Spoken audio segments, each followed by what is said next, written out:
Hello, good evening, namaskar, and I welcome you back in my session. And now I'm going to record the sessions on the another section of Vedoka Divya Sandesh, and which is about the Dushpravritti Unmulan. If you have gotten into bad habits, or what are those bad influences and bad habits that you should be aware of, and how to get rid of them and how to stay away from them, is what we are going to discuss. Everything in aspect and in alignment with the Vedas. As I have been doing as a practice, I will show you the shlok of the Veda along with which Veda it belongs to, Atharveda, Yajurveda, etc., their meaning, word to word, and its explanation in the context of today's word. So, and this is very authenticate, so please feel free to reference them and use them uh, as an authenticate source. Thank you once again, and let's start. Namaskar. वेदों का दिव्य संदेश section दुष्प्रवृत्ति उन्मूलन. दुष्प्रवृत्तियां और दुर्व्यसन हंसते खेलते मानव जीवन को नरक बना देते हैं. इनसे छुटकारा पाने की प्रेरणा देने वाले मंत्रों का संकलन और उन पर विचार इस सेक्शन में प्रस्तुत किया गया है.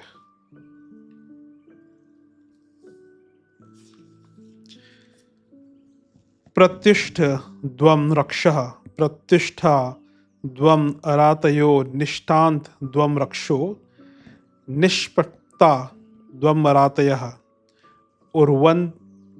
उर्वंत ऋक्ष मनवेमी.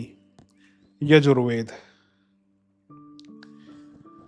मनुष्यों का यह कर्तव्य है कि वे अपना दुष्ट स्वभाव त्याग कर विद्या और धर्म के प्रसार के द्वारा दूसरों को भी अधर्म और दुष्टता के व्यवहार से बचाने का प्रयत्न करें.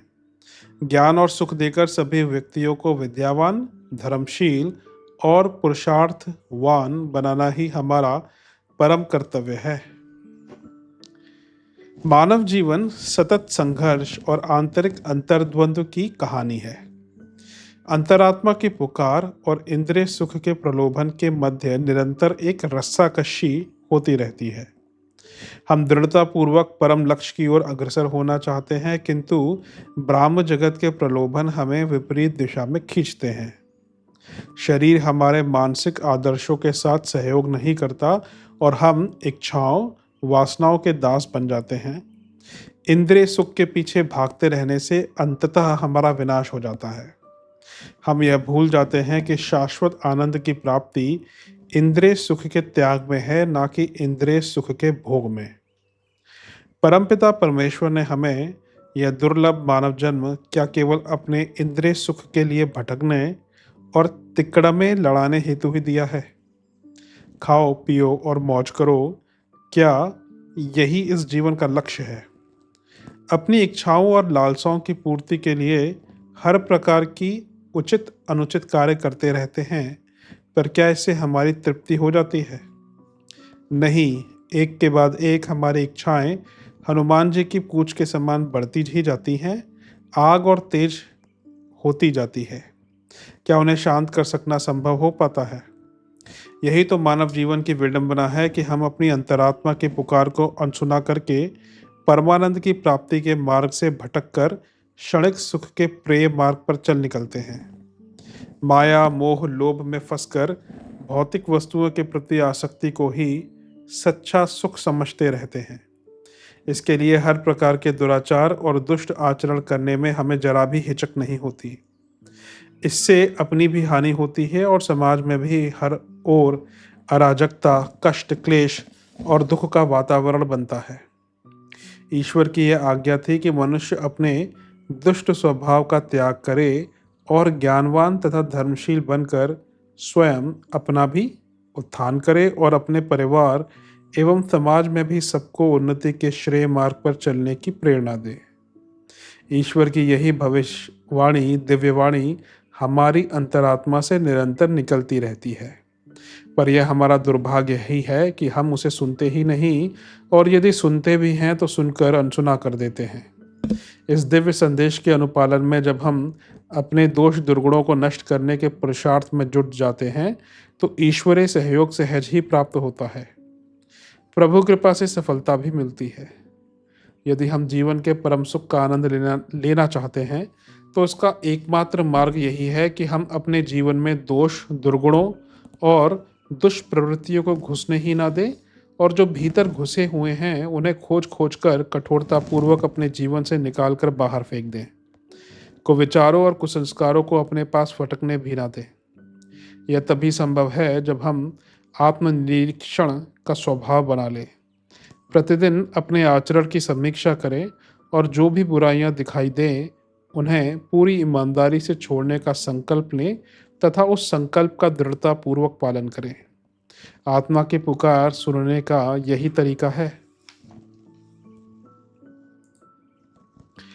यथा वातश्च यावयति भूम्या रेणुमंतरिक्षाच्चा भ्रम एवा मत सर्वं दुर्भूतं ब्रह्मानुतप मपायति। अथर्ववेद। मनुष्य सदुपदेश ग्रहण करने में देर न करे और दुष्कर्मों का त्याग शीघ्रता से करे। कुछ लोग सोचते हैं कि वे आध्यात्मिक जीवन में किसी भी प्रकार की प्रगति नहीं कर सकते क्योंकि वे बुरे संस्कारों के साथ जन्मे हैं तथा उनका जीवन विफलताओं में ही समाप्त हो जाएगा। सोचने का यह तरीका पूरी तरह से गलत है। हमें इस भावना को सकारात्मक विचारों के द्वारा प्रभावहीन कर देना चाहिए। जिस प्रकार वायु का एक झोंका धूल कणों को उड़ा ले जाता है और आकाश के मेघों को कहां से कहां पहुंचा देता है, उसी प्रकार हमें सद्विचारों की आंधी से मन के कुविचारों को भगा देना चाहिए। प्रत्येक मनुष्य के अंदर दैवी और आसुरी दोनों प्रकार की प्रवृत्तियां होती हैं। देवासुर संग्राम सतत मन में चलता रहता है। तुच्छ लाभों और इंद्रिय सुख के चक्कर में पड़कर हम स्वयं ही आसुरी वृत्तियों को शक्ति प्रदान करते रहते हैं और उन्हीं के बलबूते वे देवी भावनाओं को दबाए रहते हैं। हमें अपने अंदर विद्यमान देवत्व का ही बार बार चिंतन करना चाहिए और उसे अधिकाधिक पुष्ट बनाने का प्रयास करते रहना चाहिए। हमें सोचना चाहिए कि पवित्रता हमारा जन्मसिद्ध अधिकार है। मनुष्य जैसा सोचता है वैसा ही बन जाता है। मनुष्य का जन्म तो सहज होता है, पर मनुष्यता उसे कठिन प्रयत्न से प्राप्त करनी पड़ती है। हमें भी अपने को पवित्र और सुसंस्कारी बनाए रखने के लिए सतत कठिन परिश्रम करना होगा और सदैव सतर्क रहना होगा। छोटी से छोटी बुराई आगे चलकर हमारे स्वभाव का अंग बन जाती है और बाद में हमें भारी क्षति उठानी पड़ती है। ऐसी घातक उत्तेजनाओं से सावधान पूर्वक बचे रहना हमारा कर्तव्य है। हमारा मन बड़ा चंचल होता है, उस पर एक क्षण के लिए भी विश्वास नहीं किया जा सकता। कभी कभी बुराई सूक्ष्म रूप में गुण, दया और मित्रता के रूप धारण करके हमें मोहित करती है। ये तो अच्छी बातें हैं, पर यदि हम सतर्क नहीं रहते तो इनसे आसक्ति व मोह की भावना जन्म ले लेती है, जो दया और मित्रता की मूल भावना को दबाकर लोभ और स्वार्थ की ओर प्रेरित कर देती है। असली आध्यात्मिक जीवन के लिए अत्यधिक आत्मसंयम एवं पवित्रता की आवश्यकता है। इसकी कीमत चुकानी होती है। इसमें किसी प्रकार की सौदेबाजी की गुंजाइश नहीं है। अपने सांसारिक कर्तव्यों का पालन करते हुए आत्मसंयम को अपनाना होता है। संयमित जीवन से ही वास्तविक आत्मविकास संभव है। कई बार हम सोचते हैं कि यदि हम मन, वचन और कर्म में संयम और पवित्रता रखेंगे तो हम संसार के अनेक सुखों से वंचित रह जाएंगे। अतः हमें संसार का मज़ा लेना चाहिए। यही हमारी मौलिक भूल है। हम यह भूल जाते हैं कि वास्तविक आनंद असंयम में नहीं अपितु आत्मसंयम का जीवन यापन करने में है। सद्ग्रंथों के स्वाध्याय एवं सत्पुरुषों के सत्संग से, विद्वानों के सदुपदेश से ही आत्मसंयम में मनुष्य की प्रवृत्ति बढ़ती है। हमें अपने आँख कान खुले रखकर सदैव अच्छी बातों को ग्रहण करते रहना चाहिए। आत्मसंयम के द्वारा ही दुष्कर्मों का त्याग संभव है। भद्रम कर्णेभिः शृणुयाम देवः, भद्रम पश्येमाक्ष भीर्यजत्राः, स्थिरैरङ्गे स्तुष्ट्वाद्वं सस्तनु भिवर्यशेमिः देवहितं यदायुः।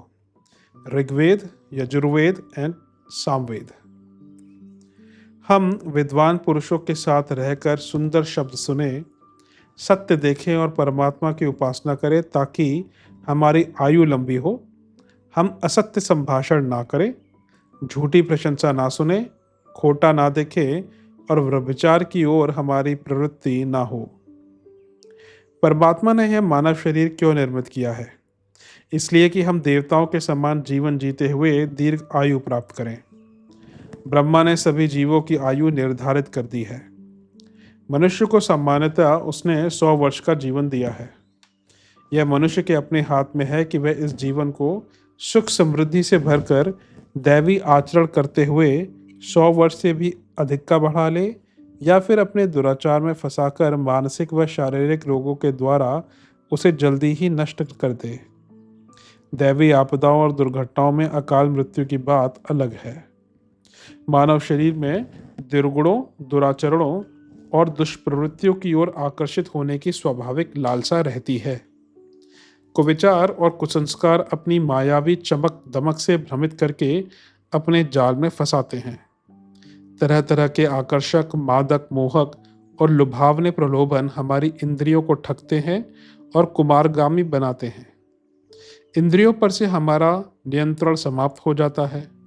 अनियंत्रित इंद्रियां अपनी स्वाभाविक एवं आवश्यक मर्यादा का उल्लंघन करके इतनी स्वेच्छाचारी एवं चटोरी हो जाती हैं कि वे स्वास्थ्य और धर्म के लिए संकट उपस्थित कर देती हैं। इंद्रियों का नियंत्रण स्वर्ग का द्वार है। यही ईश्वर की सच्ची उपासना है। इसी से जीवन में सुख, शांति और उल्लास का वातावरण बनता है। इंद्रियों की उच्च श्रृंखलता से सर्वत्र अशांति और अंधकार छा जाता है तथा मनुष्य नरकवासी बन जाता है। मनुष्य को हर समय आत्मसंयम तथा इंद्रिय निग्रह को ही प्राथमिकता देनी चाहिए। हम अपने कानों से सदा भद्र, अच्छी बातें ही सुने। जो उचित हैं, कल्याणकारी हैं, सर्वहितकारी हैं, ऐसे विचारों को ही ग्रहण करें। नेत्रों से भी अच्छी और शुभ वस्तुओं को ही देखें। अनुचित बातों की ओर ध्यान ना दें। कामुक दृष्टि तथा ऐसे दृश्यों के अश्लील चिंतन से अपना सर्वत्र सर्वनाश ना करें। हमारे हाथ पैर, शरीर के प्रत्येक अंग केवल अच्छे, परोपकार एवं परमार्थ के कार्य ही करें। अपनी स्वार्थ पूर्ति के लिए कभी भी कोई अनुचित कार्य ना करें। किसी भी जीवन को कष्ट ना पहुंचाएं। इसका तात्पर्य यह नहीं है कि हम अपनी इंद्रियों को कुचल दें, वरन उनका उचित और संयमित सदुपयोग करें। इससे सभी अंग प्रत्यंग स्वस्थ एवं पुष्ट होते हैं तथा शरीर बलवान, ओजस्वी व तेजस्वी बनता है। इस प्रकार मनुष्य दीर्घ आयु तक जीवित रहकर संसार में उपकार के कार्य करता रहता है। परमपिता परमेश्वर ने जन्म के समय हमें जो मनोवृत्तियां दी हैं, वे सब अत्यंत उपयोगी एवं महत्वपूर्ण हैं। उनको उचित रीति से प्रयोग में लाने से ही हम सुख शांतिपूर्ण जीवन व्यतीत कर सकते हैं। भगवान हमें अपनी इंद्रियों को वश में करने की शक्ति प्रदान करे।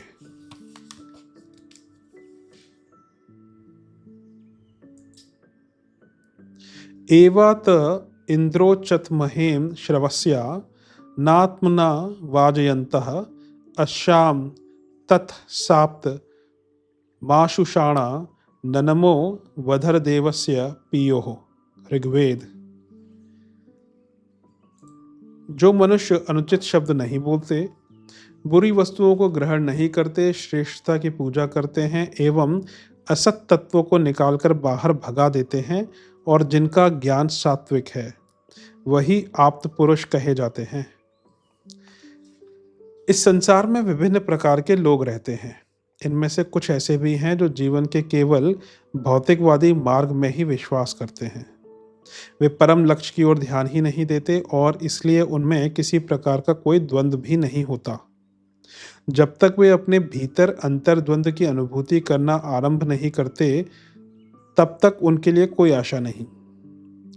आत्मा तो उस परम तत्व को पाना चाहती है, परंतु हमारी शारीरिक रचना ही इस प्रकार हुई है कि हमारी इंद्रियां जिन वस्तुओं के संपर्क में आती हैं उनके आकर्षण मात्र से ही हमारा अधोपतन हो जाता है। इंद्रियों को वश में रखने की कला ही भारतीय संस्कृति है। संस्कृति क्या है? संस्कार, परिष्कार और संशोधन को संस्कृति कहते हैं। कृषि में अनावश्यक घास फूस को खोदकर निकाला जाता है और उपयोगी बीजों को बोया जाता है तथा उन्हें उचित खाद पानी देकर पुष्ट किया जाता है। इसी प्रकार मानव जीवन से अवांछनीय तत्वों, दुर्गुण, दोष आदि को हटाया जाता है और उनके स्थान पर सद्गुणों को प्रतिष्ठित किया जाता है। दुर्गुण निवारण और सद्गुण संस्थापन ही हमारी संस्कृति का मूल है। हमें हर समय इस बात का ध्यान रखना चाहिए कि अपने जीवन में दुर्गुणों, दुर्विचारों और दुखदायी तत्वों को न रहने दें और सदैव शुभ तत्व, शुभ विचार, सद्गुण ही धारण किया करें। यह एक अनवरत प्रक्रिया है तथा यह क्रम जीवन भर चलते रहना चाहिए। जरा सी भी लापरवाही से कुविचार और कुसंस्कार पुनः अपना प्रभाव जमाने लगते हैं।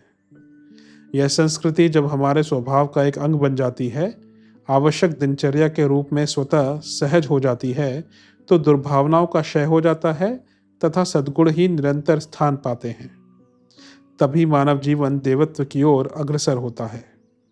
जो व्यक्ति इस प्रकार के ज्ञान को प्राप्त करके अपनी हीन दृष्टि का त्याग कर देते हैं और उच्च आदर्शवादिता का जीवन जीने का संकल्प लेते हैं, वही ज्ञानी, विद्वान और आत्म पुरुष कहे जाते हैं। इंद्रियों पर नियंत्रण रहने से मन, वचन और कर्म पर भी उनका नियंत्रण रहता है और कोई भी अनुचित कार्य करने से उनकी आत्मा स्वयं उन्हें रोक देती है। वे शांत, धीर, गंभीर और मृदुभाषी होते हैं। ऐसे श्रेष्ठ व्यक्ति अपने आचरण से समाज में भी सर्वत्र दैवी भावनाओं का ही विकास करते हैं।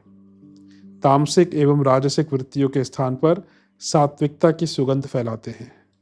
इस प्रकार के सात्विक ज्ञान से उनका प्रत्येक कर्म सदाचार एवं परमार्थ का प्रतीक बन जाता है। दुर्गुणों को अपने जीवन से निकाल फेंकने में ही हमारी संस्कृति का गौरव है।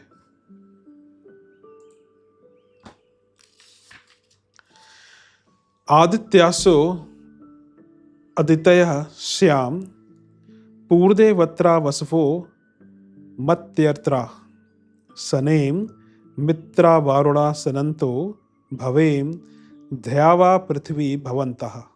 ऋग्वेद। मनुष्य को चाहिए कि वह सदैव विद्वानों के संपर्क में वास करे, सत्य एवं असत्य का विवेक भाव जागृत रखे, सूर्य और पृथ्वी के समान परोपकारी और प्राण व उदान के समान कल्याण करने वाला व्यक्ति ही महान कहलाने का अधिकारी होता है। Let's understand the context.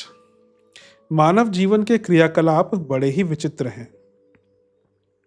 मनुष्य मन से जो चिंतन करता है उसे वाणी से कहता है, जो वाणी से कहता है उसे शरीर से करता है, जो शरीर से करता है उसके फल को प्राप्त होता है।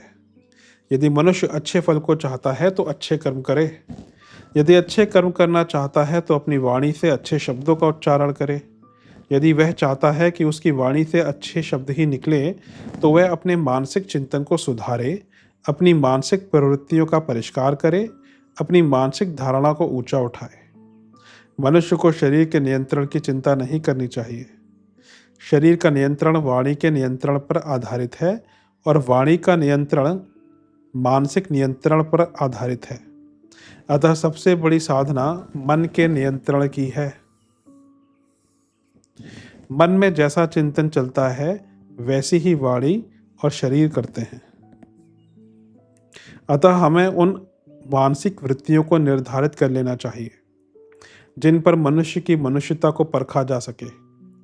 सारी नैतिकता इस एक शब्द मनुष्यता के अंतर्गत आ जाती है। नैतिकता की परिधि बहुत विस्तृत है, अतः मनुष्यता को धारण करने के लिए हमें अपनी मानसिक प्रवृत्तियों का परिष्कार करना पड़ेगा। संसार में जितने भी जलचर, नभचर और भूचर हैं, सब अपने भोजन और प्रजनन की क्रियाओं में ही व्यस्त रहते हैं। प्राणियों में सर्वश्रेष्ठ मनुष्यों में भी अधिकांश इसी प्रकार का जीवन यापन करते दिखाई देते हैं। फिर मनुष्य और पशु में अंतर ही क्या रह जाता है? ये पशु प्रवृत्तियां केवल अपठित और अशिक्षित व्यक्तियों में ही हो ऐसा नहीं है, अपितु पाया तो यह जाता है कि पढ़े लिखे सभ्य समाज के लोग ही अधिक दुर्व्यसनी हैं। सत्य असत्य का, उचित अनुचित का, मर्यादा और संयम का कोई ध्यान नहीं रखते। केवल अपने इंद्रिय सुख के लिए, लोभ लालच की पूर्ति के लिए, पुत्रैषणा वित्तैषणा और लोकेषणा के लिए वे संसार का कोई भी निकृष्ट कार्य कर सकते हैं। पाप का उन्हें भय नहीं, ईश्वर प्रदत्त कर्मफल की व्यवस्था का विश्वास नहीं, मानसिक चिंतन पर किसी प्रकार का नियंत्रण नहीं। फिर जीवन में सुख शांति का वातावरण बने तो बने कैसे? आत्मिक उन्नति किस प्रकार संभव हो? हमें चाहिए कि हम सदैव ज्ञानी विद्वान पुरुषों के ही संसर्ग में रहें और अपनी विवेक बुद्धि को विकसित करें। जिस प्रकार सूर्य और पृथ्वी हर समय प्राणी मात्र के कल्याण के कार्य ही करते रहते हैं, इसमें उनका अपना कोई भी स्वार्थ नहीं होता, उसी प्रकार हमें भी उचित और अनुचित का विचार करते हुए प्राणी मात्र के भले के कार्यों में ही अपने को नियोजित करने का प्रयास करना चाहिए। इस प्रकार कुविचार और कुसंस्कार हम पर हावी नहीं हो सकते। मनुष्य की मनुष्यता इसी में निहित है। आनो वयो वयः शयं महांतम गृहरेष्ठाम महांतम पूर्वीणेष्ठा मुर्गम वचो अपावधि। सामवेद। हमें विद्वान पुरुषों के सदुपदेश ग्रहण कर अपनी आत्मा और मन को निर्मल और पवित्र बनाना चाहिए। दोष और दुरोणों का नाश इसी प्रकार होगा। हम इस विचार को दृढ़ता से पकड़े रहते हैं कि मैं एक शरीर हूँ और शरीर के अतिरिक्त और कुछ भी नहीं हूँ। इसी विचार के कारण हम अधिकतर अपनी शारीरिक इच्छाओं की पूर्ति में तथा इंद्रिय सुख की लालसा में डूबे रहते हैं। जीवन के सारे क्रियाकलाप केवल उसी उद्देश्य की पूर्ति में लगे रहते हैं। इसके विपरीत ऋषि मुनियों, संतों, विद्वानों का कहना है कि परम ज्ञान की स्थिति में विकसित होकर विचार यह हो जाता है कि मैं न शरीर हूँ, न मन और न ही इंद्रिय। मैं तो सच्चिदानंद स्वरूप हूँ, शुद्ध चैतन्य आत्मा हूँ। जब विचार इतने परिपक्व हो जाते हैं तो चारों ओर प्रसन्नता, आनंद और परमानंद ही रह जाता है। दुख क्लेश पूरी तरह समाप्त हो जाता है। परंतु संसारी व्यक्तियों के लिए इस प्रकार शरीर को भूलकर इंद्रियों का दमन करके केवल आत्मा का ही ध्यान करते रहना संभव ही नहीं है। यदि सारे व्यक्ति ऐसा करने लगे तो जीवन यापन भी कठिन हो जाएगा। तब क्या कुछ लोग ही इस आदर्श का पालन करें और शेष नारकीय जीवन भोगते रहें? नहीं, एक बीच का सरल मार्ग भी है कि मैं शरीर भी हूँ और आत्मा भी। इस विचार के आ जाने से हम शरीर का भी ध्यान रखते हैं और आत्मा का भी। शरीर के साथ साथ हमें हर समय यह ध्यान रहता है कि परमात्मा का एक अंश हमारी आत्मा के रूप में हर समय हमारे साथ है। वह हमारे शरीर के प्रत्येक कार्य को, मन में उठने वाली प्रत्येक विचार तरंग को निरंतर दिखता रहता है। आत्मा का यह ज्ञान हमारे ऊपर एक अंकुश के समान रहता है और दुर्गुणों व दुष्कर्मों से हमें बचाता रहता है। कितना भारी अंतर है!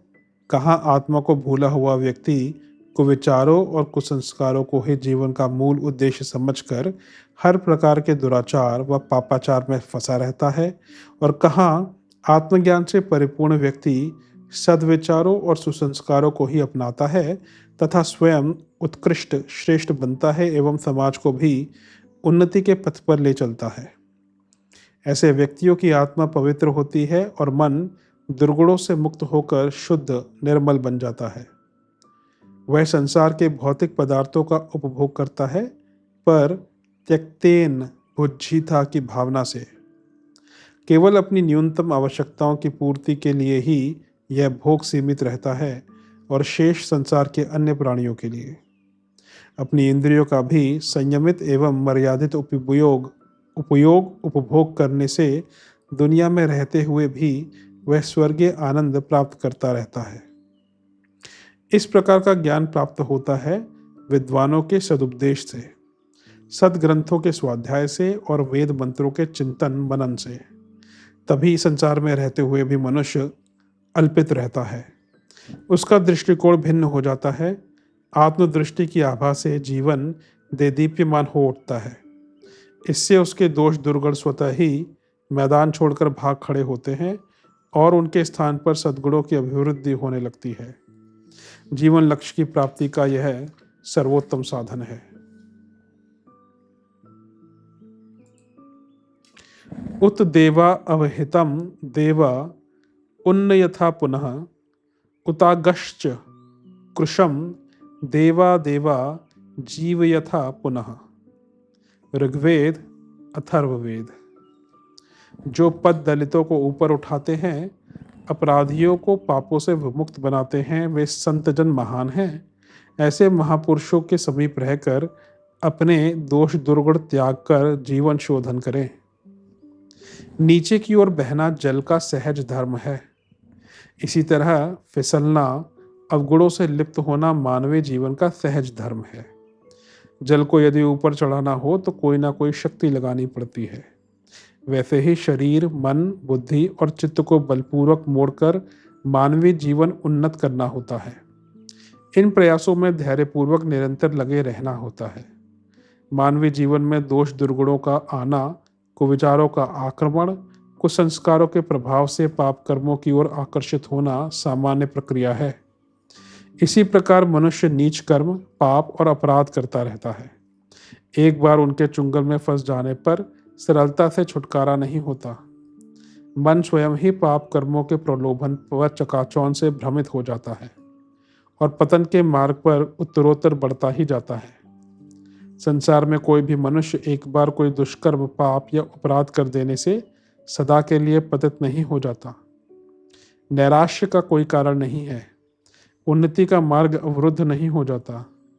एक मार्ग बंद हो जाए तो अन्य अनेक मार्ग खुल जाते हैं।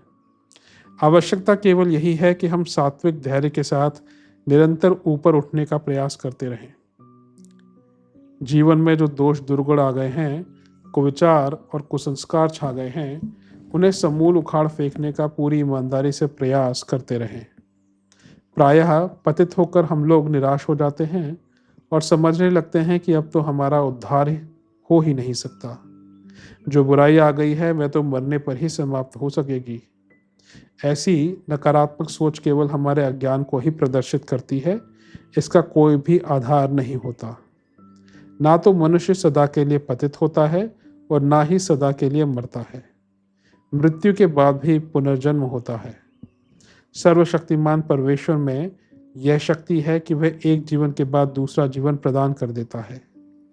कभी कभी तो वह इसी जीवन में मृत्यु के मुख से मनुष्य के वापस खींचकर पुनः नया जीवन प्रदान कर देता है। उस परमपिता की शक्ति का एक अंश ही तो हमारी आत्मा है। हम भी पतित होकर बार बार मरते रहने से अपने को बचाकर स्वयं को जीवन प्रदान कर सकते हैं। आत्मा की शक्ति से ही हमें यह पराक्रम कर सकने की सामर्थ्य मिलती है। पापी से पापी और पतित से पतित व्यक्ति भी प्रभु कृपा से पुण्यात्मा बन जाता है। तुलसीदास, वाल्मीकि, अंगुलीमाल आदि के उदाहरण हमारे सामने हैं। जो संत, महात्मा, गुरुजन और विद्वान समाज सेवी लोगों को उन्नति के मार्ग पर चलने के लिए प्रेरित करते रहते हैं, उनमें प्रचंड आत्मबल और ईश्वर कृपा की अद्भुत शक्ति होती है। वे ना जाने कितने पतितों को उबारते हैं डूबतों को बचाते हैं, जघन्य पापियों को भी अंतिम क्षण में पुण्य जीवन की तरफ फेर देते हैं। हमें ऐसे ही ईश्वरीय शक्ति संपन्न व्यक्तियों का सहारा लेकर अपने दोष दुर्गुणों से मुक्त होने का प्रयास करना चाहिए और जीवन उद्देश्य की प्राप्ति करनी चाहिए। Thank you.